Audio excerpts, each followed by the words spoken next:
Je voudrais tout d'abord vous faire partager une conviction de femme. Je m'excuse de le faire devant cette assemblée presque exclusivement composée d'hommes. Aucune femme ne recourt de gaieté de cœur à l'avortement. Simone Veil qui monte à la tribune pour défendre le droit à l'avortement, c'était il y a 40 ans. Aujourd'hui, c'est un droit qui nous paraît évident. Eh ben, c'est loin d'être évident partout. Alors déjà, dans le monde, seuls 39,5% des femmes ont accès à l'interruption volontaire de grossesse sans restriction. Donc pour l'immense majorité, ça reste très compliqué d'avorter, mais surtout très dangereux. Au Salvador par exemple, c'est considéré comme un crime. Une femme qui avorte peut prendre jusqu'à 30 ans de prison. Oui, 30 ans.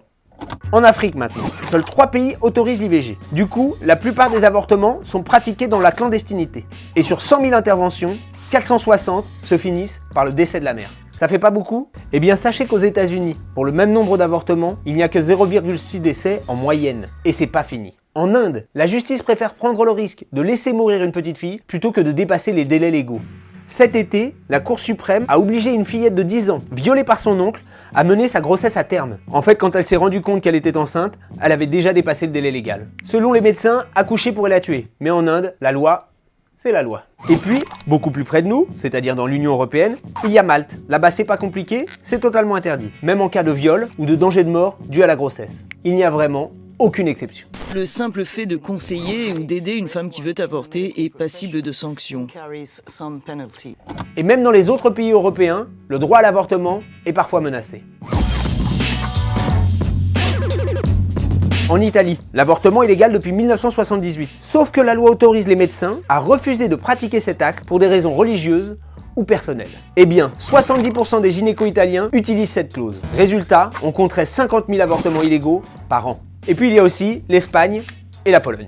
2 pays de l'Union Européenne dont les gouvernements ont récemment essayé de restreindre radicalement le droit à l'avortement. Bon, ils ont fini par reculer. Mais quand même en Espagne, le Sénat a réussi à faire passer un bout de loi. Désormais, les mineurs ne peuvent plus avorter sans autorisation parentale. Comme quoi les droits, c'est fragile.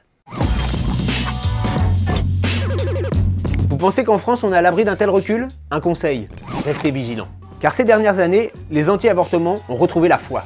Et oui, la manif pour tous, ça les a reboostés. Et ils ont repris du service en lançant des sites aux noms trompeurs, comme ivg.net ou avortement.net, qui cachent en fait de véritables campagnes de dissuasion et de désinformation. Alors l'ex-ministre du droit des femmes, Laurence Rossignol, a réussi à les faire interdire, grâce à sa loi contre l'entrave à l'IVG. Mais là où c'est flippant, c'est qu'elle a galéré à faire passer ce texte. Le Sénat l'a rejeté et les députés de droite ont voté contre. Leur argument? Selon eux, cette loi allait à l'encontre de la liberté d'expression. Réponse de Laurence Rossignol. La liberté d'expression ne peut se confondre avec la manipulation des esprits. Bref, même gagné, les droits ne sont jamais complètement acquis.